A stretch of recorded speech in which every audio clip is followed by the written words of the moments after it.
Knowledge تو easily accessible ہے، ہر شخص یہ سمجھتا ہے کہ وہ خود کتاب پڑھ کے اگر اس نے حدیث کی کتاب بھی پڑھ لی ہے تو وہ فتویٰ دینے کے قابل ہو گیا ہے، جبکہ یہ چیز علماء کی رسپیکٹ کو کم کر رہی ہے، اور نہ یہ ہو سکتا ہے کہ کوئی شخص چند کتابیں پڑھ کے عالم بن جائے۔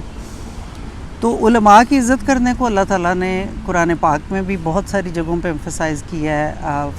اللہ تعالیٰ فرماتے ہیں لوگوں سے کہ اگر تمہیں نہیں معلوم تو جاؤ اہل علم سے پوچھ لو، یعنی علم والے لوگ جو ہوتے ہیں ان کا عزت یا ان کا درجہ جو ہے وہ عام لوگوں سے زیادہ ہوتا ہے۔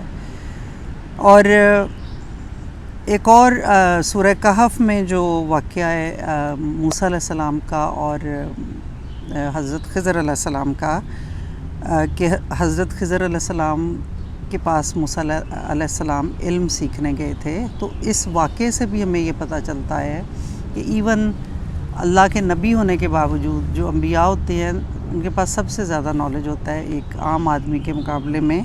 لیکن ایک موقع پہ موسیٰ علیہ السلام نے، کسی نے پوچھا کہ کون سب سے زیادہ جانتا ہے، تو موسیٰ علیہ السلام نے کہا کہ میں زیادہ جانتا ہوں۔ اور اس بات کا مطلب ان کی یہ نہیں تھا کہ وہ ایروگنس تھی، ان کا مطلب تھا کہ انبیاء عام لوگوں سے زیادہ جانتے ہیں سب اللہ، کیونکہ ان کے پاس اللہ کا دیا ہوا نالج ہوتا ہے۔ لیکن اللہ تعالیٰ نے ان کو یہ کہا کہ نہیں، میرا ایک اور بندہ ہے جو تم سے بھی زیادہ جانتا ہے۔ تو موسیٰ علیہ السلام نے کہا کہ میں ان کے پاس جا کے ان سے سیکھنا چاہتا ہوں۔ تو اس مثال سے میں ایک تو یہ پتہ چلتا ہے کہ چاہے اللہ کے نبی بھی ہوں، ان کے اندر جو ایک ڈرائیو ہوتی ہے علم کو سیکھنے کی، وہ موجود ہوتی ہے، وہ کم نہیں ہوتی۔ اگر وہ اپنے سے بھی بہتر یا اپنے سے زیادہ جاننے والا کسی کو پاتے ہیں تو اس کے پاس سیکھنے کے لیے جاتے ہیں۔ تو اسی طرح موسیٰ علیہ السلام خضر علیہ السلام کے پاس گئے، اور ایک مخلص نوجوان جو ہے وہ بھی اسی طرح کرتا ہے کہ وہ اپنے سے بہتر عقل رکھنے والے سے اور اپنے سے زیادہ جاننے والے سے رہنمائی لینا جو ہے وہ ضروری سمجھتا ہے۔ ایک نوجوان کے لیے ضروری ہے کہ وہ علماء اور اپنے روحانی رہنما کی عزت دل سے اور اپنے رویے سے کرے۔ سید عبدالسلام السمری فرماتے ہیں کہ روحانی بزرگوں کی عزت و احترام کا مطلب ان کی عزت و ناموس کی حفاظت کرنا، ان کی خدمت کرنا اور ان سے سچی محبت کرنا ہے۔ اور اپنے رویے سے علماء کی عزت کرنے کے کئی پہلو ہیں۔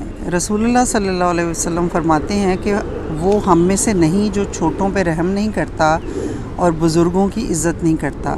اور بزرگ کا مطلب صرف عمر میں بڑا ہونا نہیں ہے، جو شخص علم میں اور رتبے میں بھی آپ سے بڑا ہو وہ بھی بزرگ ہوتا ہے۔ جس طرح ایک نوجوان کو اپنے والدین کے آگے اپنی آواز بلند نہیں کرنا چاہیے، اسی طرح بالکل اسے اپنے اسپرچول گائیڈ کے سامنے بھی اپنی آواز بلند نہیں کرنی چاہیے۔ سید عبدالقادر جیلانی فرماتے ہیں کہ جس طرح کسی شخص کو اپنے باپ کے آگے نہیں چلنا چاہیے، اسی طرح اپنے استاد یا اسپرچول گائیڈ کے آگے بھی نہیں چلنا چاہیے۔ آپ مزید فرماتے ہیں کہ استاد کے کمرے میں داخل ہونے پہ نوجوان کو اس کے لیے احترام میں کھڑا ہونا چاہیے۔ اب یہ جو کچھ بھی ہے یہ میں نے بک میں لکھا ہوا آپ کے آگے ٹرانسلیٹ کیا ہوا آپ کے سامنے رکھ رہی ہوں۔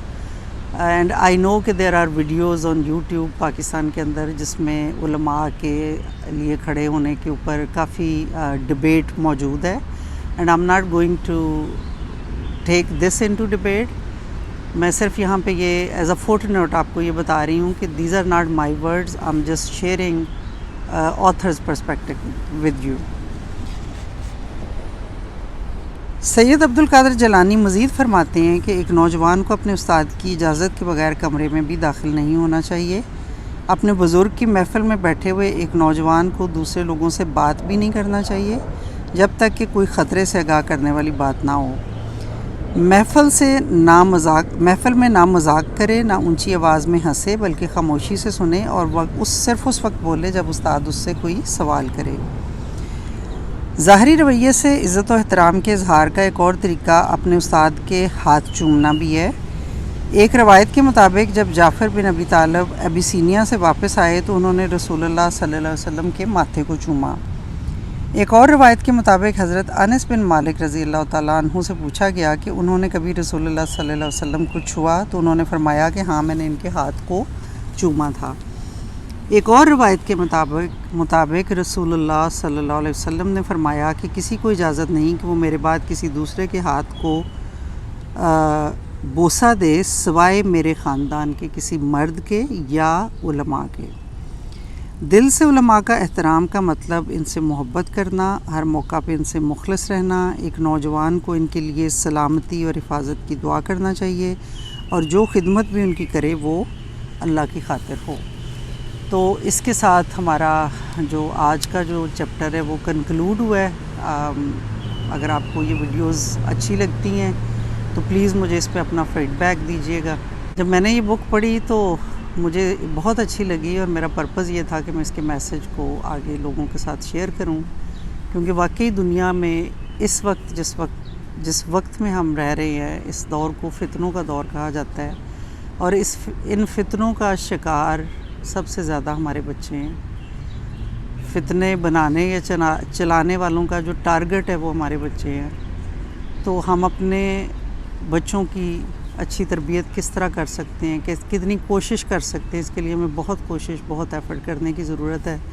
اللہ تعالیٰ سے دعا ہے کہ اللہ پاک ہم سب کو توفیق دے کہ ہم خود بھی اللہ پاک کے بتائے ہوئے راستے پہ چلیں، اپنی اولاد کی تربیت بھی انہی خطوط کے اوپر کریں، کیونکہ ہماری اگلی نسلوں کا ایمان تبھی بچ سکتا ہے جب ہم بہت زیادہ ایفرٹ کریں گے، بہت کوشش کریں گے۔